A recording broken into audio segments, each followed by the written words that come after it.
Welcome back दोस्तों, कैसे हैं आप सब। आज की कहानी की शुरुआत होती है सेवी से। सेवी आम इंसान नहीं थी, वो एक कर्नल थी।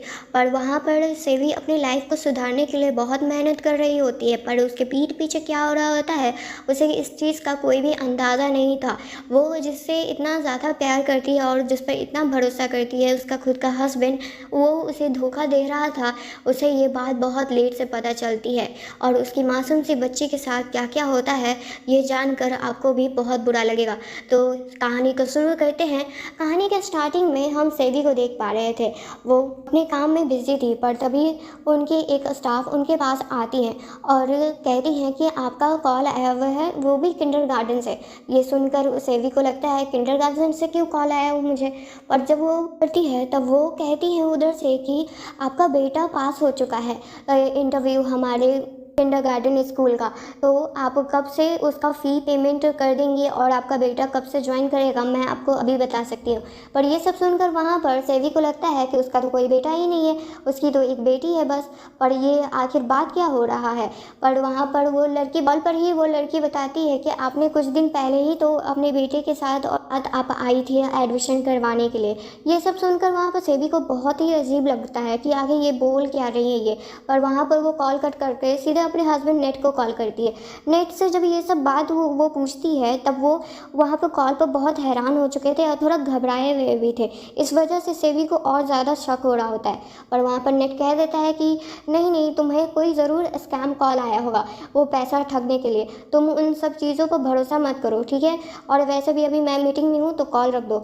और यही सब अब और ज़्यादा सेवी को शक हो रहा होता है और वो तुरंत अब इस बात का पता लगाने के लिए वो अपने घर जाने वाली थी, जहाँ पर वो कुछ सालों से घर नहीं गई थी। पर उसे उस चीज़ के बारे में अंदाज़ा नहीं था उसके पीठ पीछे क्या हो रहा था। यहाँ पर वो तुरंत घर के लिए तो निकल जाती है, उसी बीच में वो अपने डैड को भी कॉल करती है और कहती है कि मुझे इस कंट्री का सबसे बेस्ट लॉयर चाहिए, चाहे कुछ भी हो जाए आप मेरे लिए वो तुरंत इंतज़ाम कीजिए। यहाँ पर सेवी एक कर्नल थी और पर उसके डैड जनरल थे और ये दोनों एक बहुत ही पावरफुल इंसान थे और इनके नीचे पूरा मिलिट्री ही पावर था। पर यहीं पर जब वो अपने घर पहुंचती है तब वो उसके घर का जो गार्ड था, जो अभी अभी नया नया आया था, वो अपनी मालकिन को ही नहीं पहचान पा रहा था। यानी सेवी को वो अंदर जाने ही नहीं दे रहा था, जबकि सेवी उसे बहुत सारा प्रूफ भी दिखा रही थी पर फिर भी नहीं। उसी बीच में एक अंदर से एक लेडी भी आती है जो सेवी को देखकर कहती हैं, इसे तो देखकर लगता है कि यहाँ पर ये नैनी का जॉब करने के लिए आई है, पर यहाँ मेरी यहाँ जो नैनी है वो तो इससे भी अच्छे कपड़े पहनती है। वो वहाँ पर उसका इंसल्ट कर रही होती है।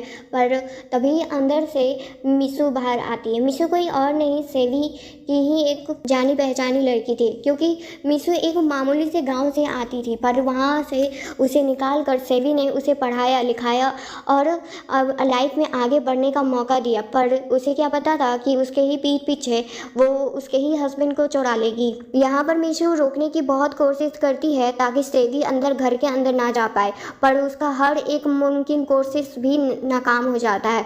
और वहाँ पर सेवी उसे धमकी दे देती है कि अगर तुम नहीं खोली तो मुझे ये गेट तोड़वाने भी आता है।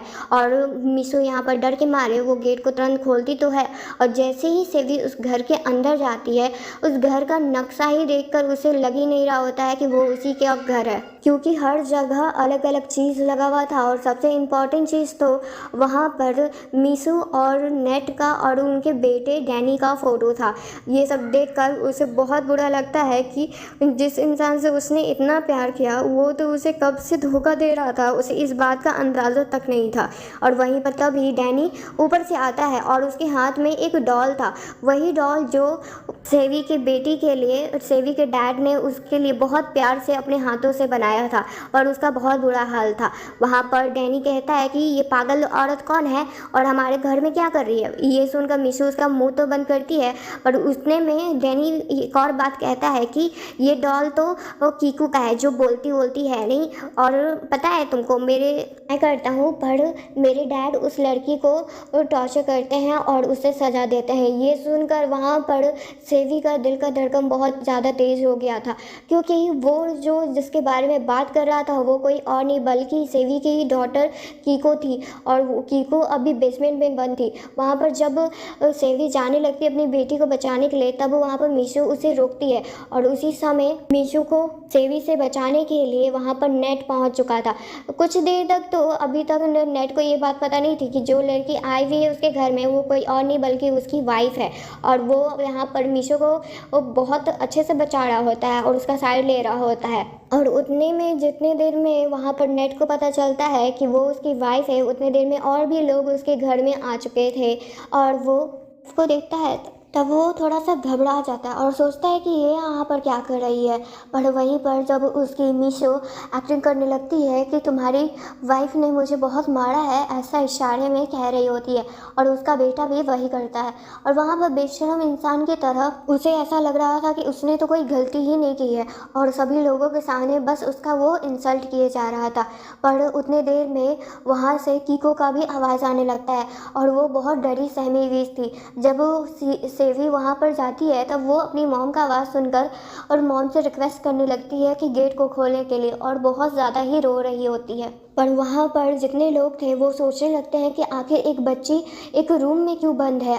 वहाँ पर नेट और मीशो देख रहे थे, पर वहीं पर उतने देर में वो लोग ये कहने लगते हैं कि उन्होंने तो बस अपना काम किया है। पर उतने देर में सेवी उस गेट को तोड़कर और कीको को बाहर निकाल लेती है और वो बहुत ज़्यादा ही रो रही थी और डरी हुई थी।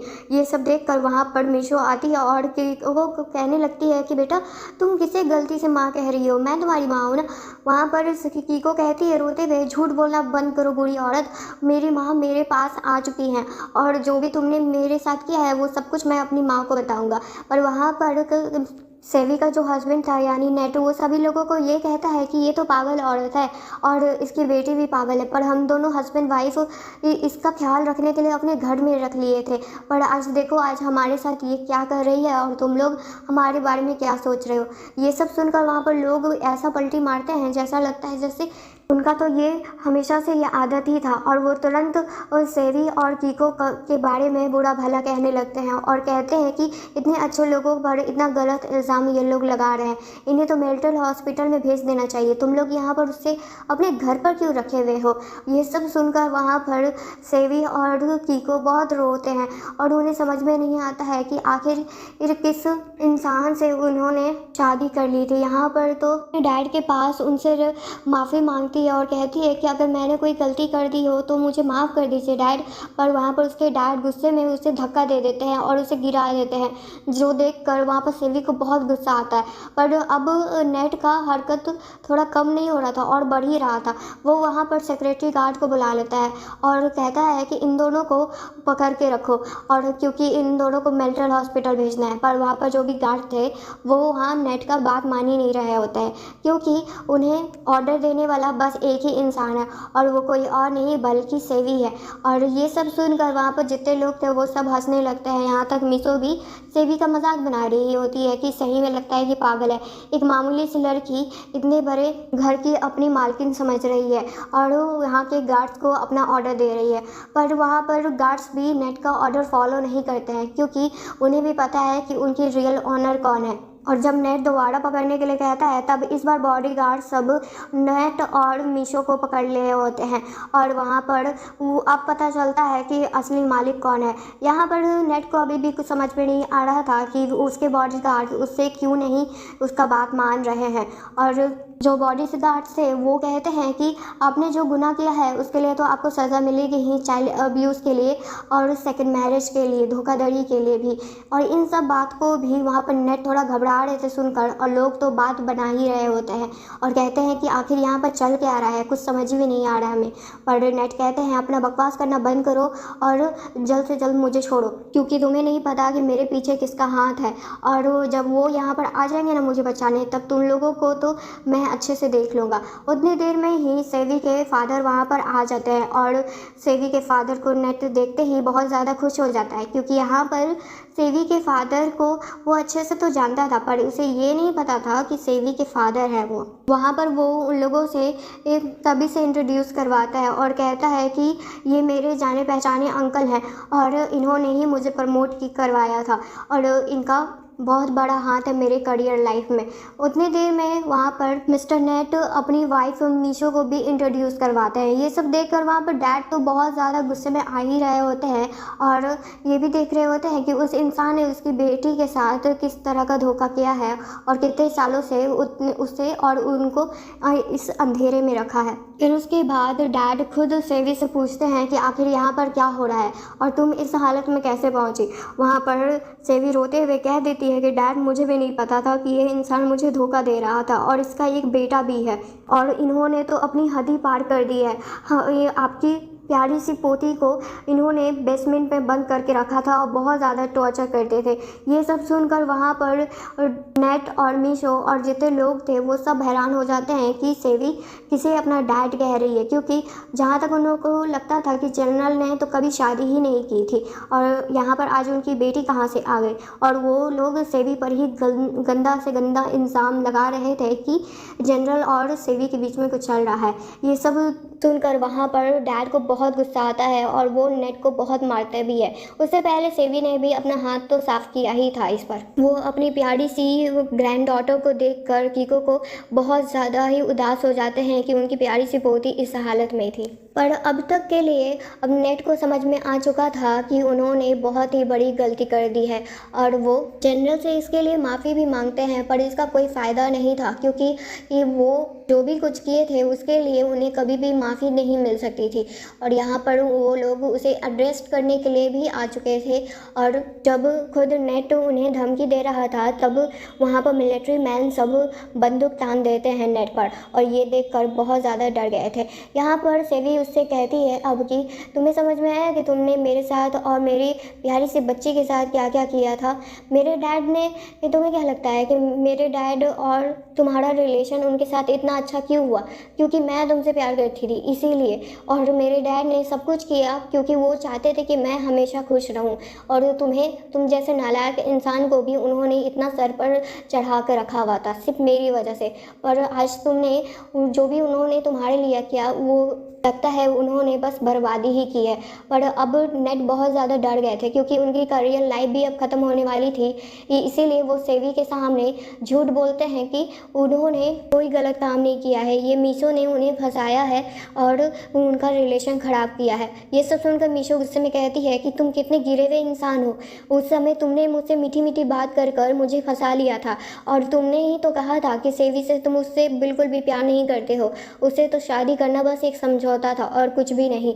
ये सब सुनकर वहाँ पर सेवी को गुस्सा तो आ ही रहा होता है और उसे समझ नहीं आ रहा होता है कि इस इंसान का आखिर वो करे तो करे क्या। पर अब वो ज़्यादा देर वेट नहीं करती है और डिवोर्स पेपर पर साइन कर देती है और वहाँ नेट को भी बोलती है कि इस पर साइन करो, नहीं तो तुम्हें तो मैं कहीं की रहने नहीं दूंगी। और डिवोर्स पेपर पर साइन करने के लिए वहाँ पर नेट साफ मना कर देते हैं। तब उनसे ज़बरदस्ती साइन करवाने की कोशिश करते हैं मिलिट्री मैन सब। और इतना होने के बाद जब नेट को लगता है कि सेवी इतने आसानी से मानेगी नहीं, तब वो उसे समाज का डर दिखाने लगते हैं और कहते हैं कि बेटी भी है और अगर तुम मुझसे डिवोर्स ले ली तब उसका क्या होगा। जिस पर सेवी कहती है तुम्हें इसकी चिंता करने की ज़रूरत नहीं है, मैं इतनी कैपेबल हूँ और मेरे पापा इतने कैपेबल हैं कि मैं हमारी ही बेटी का बहुत अच्छे से ख्याल रख सकते हैं, तुम्हें चिंता करने की ज़रूरत नहीं है। उतने देर में मीशो अपने बेटी डैनी के साथ मौका देखते ही भाग जाती है और ये देख कर सेवी को बहुत गुस्सा आता है क्योंकि उसने भी तो बुरे काम किए थे तो उसे भी तो जेल की हवा खाना ही था। पर ये सब देख कर नेट को लगता है अब अभी उसके पास मौका है, इसलिए वहाँ पर एक पर्सन को वो जान की धमकी दे और कहता है कि अगर मुझे यहाँ से कोई नहीं जाने दिया ना तो इसका तो जान मैं ले ही कर रहूँगा। वहाँ पर सभी लोग जनरल भी थोड़ा घबरा जाते हैं और उसी में उसे जाने का मौका मिलता है और जाने से पहले उस लेडी को वो वहीं पर छोड़ देता है पर वो वहाँ से भाग जाता है। सेवी अपने आदमियों को कहती भी है उसे पकड़ने के लिए, पर जितने देर में सभी लोग उसे ढूंढने के लिए जाते हैं ना जाने कैसे हवा में ही वो गायब हो जाता है और कहीं भी लोगों को वो नहीं मिलता है। और इसी वजह से सेवी को वहाँ पर बहुत गुस्सा आ रहा होता है। उसके डैड कहते हैं कि तुम चिंता मत करो, मैं उसे पकड़ के तो रहूँगा ही। पर सेवी कहती है नहीं डैड, आप बस हम मेरी बेटी का ख्याल रखिए, मैं उस आदमी को इतनी आसानी से जाने नहीं दूँगी। वहीं पर डैड अब इस बारे में पता कर रहे होते हैं, क्योंकि जो भी कुछ नेट उनके पीठ पीछे कर रहा था, करतूत काले काम, उन सब चीज़ के बारे में भी पता चल जाता है। वहीं पर डैड उसे एक बहुत ही शानदार इंसान से मिलाते हैं जिसका नाम मिस्टर लैन होता है, और वो बहुत ही अच्छे वकील होते हैं। यहाँ तक वो मिलिट्री सर्विस में बहुत टाइम पहले भी थे, पर उसके बाद वो लॉ में आ चुके थे और उनसे मिलकर सेवी को बहुत अच्छा भी लगता है। पर यहाँ पर अभी उन दोनों का उसी केस के बारे में बात हो रहा होता है, यानी मिस्टर नेट के बारे में और मीचो के बारे में, क्योंकि उन दोनों को पकड़ना बहुत ही ज़्यादा ज़रूरी है, क्योंकि उन्होंने जो भी कुछ सेवी के साथ किया उसे उसका पनिशमेंट तो मिलना ही चाहिए, और इसी पर उन दोनों अच्छे से काम कर रहे होते हैं। और इसी में सेवी के पास एक बहुत ही छुपा सा खबर आता है, और वो नेट के बारे में उसे थोड़ा बहुत पता चला था, और वहाँ पर वो किसी से बात कर रहा होता है। इसी में सेवी उन दोनों इंसान को चुपके से बात रिकॉर्ड कर रही होती है, पर गलती से सेवी के एक गलती की वजह से वहाँ पर नेट को शक हो जाता है कि कोई वहाँ पर है। पर इसी में वहाँ पर मिस्टर लैन को भी पता था कि कोई है, और इसी में वो उसे बचाने के लिए कह देते हैं नहीं मैंने तो कुछ नहीं सुना, और वो उसे बचा ले होते हैं, यानी सेवी को। फिर उसके बाद वहाँ से जब नेट चला जाता है तब वहाँ पर लैन कहते हैं कि जो भी कोई है अपनी जान प्यारी है तो यहाँ से चली जाओ। और वो दोनों इंसान के जाने के बाद यहाँ पर सेवी के पास खबर आता है कि उसकी बेटी किडनैप हो चुकी है, जो देखकर उसे बहुत ज़्यादा बुरा लगता है। वो अपने घर पर भी जाती है और वहाँ पर पूरे घर में ढूंढती है, पर वहाँ पर हर जगह बस सामान बिखरे हुए थे, पर उनकी बेटी वहाँ पर थी नहीं। और उसी समय उन्हें बस नेट पर शक हो रहा होता है और मीशो पर ये इतने में वहाँ पर लैन भी आ चुके थे, और वो भी उस घर का हालत देखकर उन्हें थोड़ा बुरा तो लगता है। और जब उन्हें ये बात पता चलती है कि कीको वहाँ पर नहीं है, तो सबसे पहले सेवी को शक होता है कि ये इंसान यहाँ पर क्या कर रहा है। और वहाँ पर मिस्टर लैन कोई बहाना ज़रूर कर देते हैं कि वो तो बस ऐसे ही कीको से मिलने के लिए आए थे, पर उन्हें ये सब कुछ नहीं पता था कि उनके साथ ये सब कुछ हुआ है। और यहाँ पर लैन को भी शक होता है कि कहीं ये सब काम नेट ने तो नहीं किया है। उसके बाद सेवी अपनी बेटी को खोजने की हर एक नामुमकिन कोशिश करती है, पर उसे कोई भी एविडेंस या कोई भी सबूत नहीं मिल रहा होता है कि जहाँ पर उसे पता चल सके कि नेट ने ही ये सब काम किए हैं। फिर उसके बाद डैड को भी सेवी बता देती है, और डैड को बहुत गुस्सा आ रहा होता है उस नेट पर, क्योंकि वो इंसान उनके हाथ तो नहीं आ रहा था, और अब उनकी नाती को भी वो वहाँ से उनसे बहुत दूर लेकर जा चुका था। पर वो अपनी बेटी को संभालते हैं और कहते हैं कि तुम चिंता मत करो, सब कुछ ठीक हो जाएगा। उसी रात को देखते हैं जहाँ पर मिस्टर नेट और मिस्टर लैन एक दूसरे से मिलते हैं, जहाँ पर लैन बहुत ज़्यादा झगड़ा कर रहे होते हैं नेट से कि क्यों आखिर तुम अपनी बेटी के साथ क्यों ऐसा कर रहे हो, तुम्हारी दुश्मनी तो तुम्हारी वाइफ के साथ है, और अपनी बेटी को इस तरह से नुकसान क्यों पहुँचा रहे हो। जहाँ पर नेट नाटक करते हुए कहते हैं कि मैं ऐसा क्यों करूँगा, कीको मेरी भी तो बेटी है, जो भी काम मैंने पहले किया है उसके लिए मुझे बहुत बुरा लगा, पर अब मैं नहीं कर सकता हूँ। पर वहाँ पर जब उन दोनों को पता चलता है कि सेवी इधर आ रही है, तब वो नेट तो भाग जाते हैं, पर उतने में सेवी एक इंसान को देख लेती है, और उसे शक हो चुका था कि वो कोई और नहीं बल्कि लैन है। इसी में वो उन पर हमला भी करती है, पर वो भी भाग चुके थे। यहाँ पर डैड को वो बताती है कि उन्होंने यहाँ पर उन दोनों को देखा है, तो यहाँ पर CCTV कैमरा चेक करवाना होगा, जिसमें डैड कहते हैं कि तुम चिंता मत करो, मैं पता लगाता हूँ।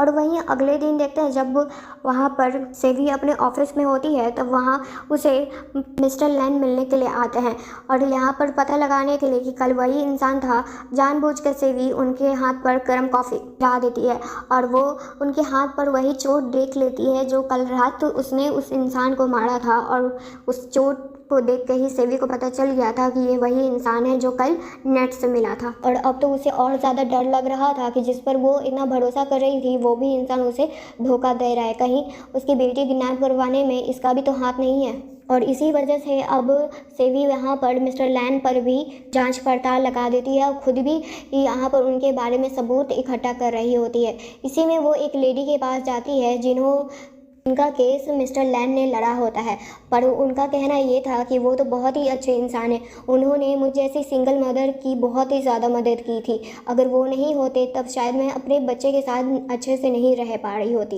ये सब सुनकर वहाँ पर सेवी को लगता है कि आखिर ये इतना ही अच्छा इंसान है तो ये आखिर नेट से क्यों मिल रहा था। इसी में वो उनके घर पर भी कुछ सबूत पाने के लिए उनके घर जाती है, पर उनके घर पर वो क्या देखती है कि बहुत सारे बच्चे वहाँ पर थे और उन्हें लग रहा था कि मिस्टर लैन ने कुछ गलत काम शुरू किया है और वो इन सब बच्चों को क्या पता बेचने की कोशिश कर रहे हों। और इस चीज़ से ही सोचकर वो बहुत ज़्यादा डरी हुई थी। वो वहाँ पर जाती हैं और बच्चों को वहाँ से लेकर जाना चाहती थी जब तक मिस्टर लैन वहाँ पर ना आ जाते, पर वो बच्चे भी बहुत ज़्यादा ही मिस्टर लैन पर भरोसा करते थे और वो वहाँ पर सेवी के बातों पर बिल्कुल भी भरोसा नहीं करते हैं और उनके साथ नहीं जा रहे होते हैं। उतने देर में वहाँ पर मिस्टर लैन भी आ चुके थे। वो वहाँ सेवी को देख के हैरान थे कि आखिर ये यहाँ पर क्या कर रही हैं, जिस पर यहाँ अब सेवी कोई नाटक नहीं करती और सीधे मुँह पर कह देती है कि तुम यहाँ इन बच्चों के साथ क्या करने की कोशिश कर रहे हो। अगर कुछ बुरे काम है तो तुम अभी अपने आप को कानून के हवाले कर दो, नहीं तो अगर मैं एक्शन लेने लगी तब तुम्हारे साथ तो बहुत बुरा होगा। उतने देर में उनके डैड भी आ चुके थे और जैसे ही उन्हें पता चलता है कि सेवी और लैन के बीच में थोड़ा अनबन हो गया है, किसी चीज़ का मिसअंडरस्टैंडिंग हो गया है, तब यहाँ पर लैन का ही साइड डैड ले रहे होते हैं, जिस बात से वहाँ पर लगता है कि मिस्टर जनरल को वहाँ पर लैन पर बहुत ज़्यादा ही भरोसा था। वो अपनी खुद की बेटी पर भरोसा नहीं कर रहे होते हैं क्योंकि मिस्टर जनरल को सब कुछ पता था कि लैन कैसा इंसान है और वो ऐसा काम कभी भी नहीं कर सकते हैं जैसा अब सेवी उनकी बेटी बता रही होती है। पर इतने में अब सेवी वही सबूत सुना देती है डैड को, तो पर फिर भी उस सबूत को सुनकर यहाँ पर डैड लैन पर ही भरोसा कर रहे होते हैं क्योंकि उन्हें पता था कि वो आखिर क्या बोल रहे हैं और क्या सोच रहे हैं।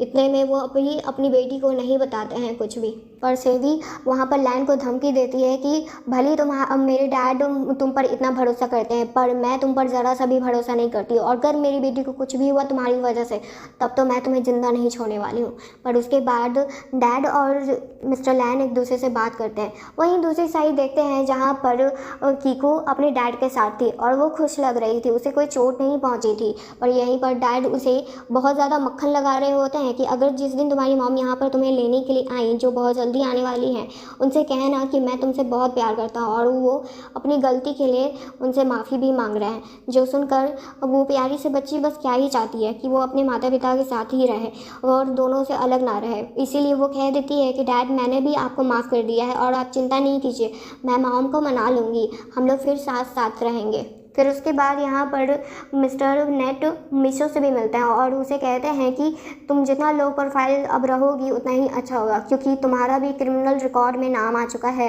अगर नहीं चाहती हो कि तुम अपने बेटे से दूर रहो तो जैसा मैं कहता हूँ वैसा ही करो और कीको को बिल्कुल भी परेशान मत करना। पर उसके जाने के बाद वो दोनों मिलकर कीको को बहुत ज़्यादा ही परेशान बुली कर रहे होते हैं। पर उतने देर में वहाँ पर नेट आ जाते हैं और ये चीज़ देख कर उन दोनों पर बहुत वो गुस्सा करते हैं। पर उसी समय वहाँ सेवी भी आ चुकी थी और वो अपनी बेटी को सही सलामत देखकर उसे थोड़ा रिलीफ तो फील होता ही है। पर उतने देर में नेट भी वहाँ आ चुके थे और वो अब सेवी से माफ़ी मांगते हैं और वहाँ पर कहते हैं कि मैंने जो भी कुछ किया और अब तक तुम्हारे साथ किया और कीको के साथ, उस चीज़ के लिए मैं बहुत ही ज़्यादा शर्मिंदा हूँ, प्लीज़ मुझे माफ़ कर दो और आगे से ऐसा कभी भी नहीं होगा। पर वहाँ पर बात पर ज़रा सा भी भरोसा नहीं करती है क्योंकि वो इतने सालों से भरोसा करके देख चुकी है कि उसके भरोसे के साथ क्या होता है। पर अब इस चीज़ का पता चल गया था मिस्टर नेट को कि वो अब यहाँ पर उसके नाटक का कोई भी फ़ायदा नहीं है, इसीलिए वो मीशो पर और इल्ज़ाम लगाते हैं सारा और उसी पर धमकी दे रहे होते हैं उसी को। और यहाँ पर कीको के सामने ही वो मीशो को टॉर्चर करते हैं, जो देखकर कीको बहुत ज़्यादा डर चुकी थी और वो अब अपने डैड के साथ नहीं रहना चाहती थी क्योंकि उसे वही फिर से टॉर्चर नहीं सहना था। और अब नेट को लग रहा था कि अब नाटक करके ज़्यादा कोई फ़ायदा नहीं है, इसीलिए अब इन सबको अच्छे से धमकाना ही सही रहेगा ताकि ये लोग मेरा क्रिमिनल रिकॉर्ड से नाम हटा दें और मुझे जेल भेजने का सपना तो भूल ही जाएँ। उतनी देर में वहाँ पर मिस्टर लैन भी आते हैं सभी को बचाने के लिए। वो यहाँ पर ऐसा दिखा रहे होते हैं कि वो दोनों साइड है। नेट को भी लगता है कि मिस्टर लैन वहाँ पर बस समझौता करवाने आए हैं, इसलिए वो उनकी बात मान भी लेते हैं। यहाँ से जब सेवी और कीको जा रही होती है तब उन्हें जाने को मौका ही नहीं मिलता है क्योंकि उन सभी को किडनैप कर लिया गया था एक जगह पर और बाहर निकलते ही उनके साथ बहुत बुरा होने वाला था। पर अब लैन कहते हैं सेवी से कि तुम चिंता मत करो, मैं तुम्हें बचाऊंगा। पर उतने में नेट आता है और वो लैन से कहता है कि तुम्हें क्या लगा कि मैं तुम्हारी बातों पर इतनी आसानी से मान लूँगा, मुझे तो पता चल ही गया था कि तुम मेरे साइड नहीं हो, तुम मुझे फंसाने के लिए कुछ भी कर सकते हो। वहीं एक पास्ट का टाइम देखते हैं जहाँ पर एक आदमी को देखते हैं जो सेवी को प्रपोज़ करता है और वो चाहता था कि सेवी उसकी वाइफ़ बन जाए, पर सेवी उसे बिल्कुल भी पसंद नहीं करती थी और ना ही उसने कभी भी उसे उस नज़र से देखा था।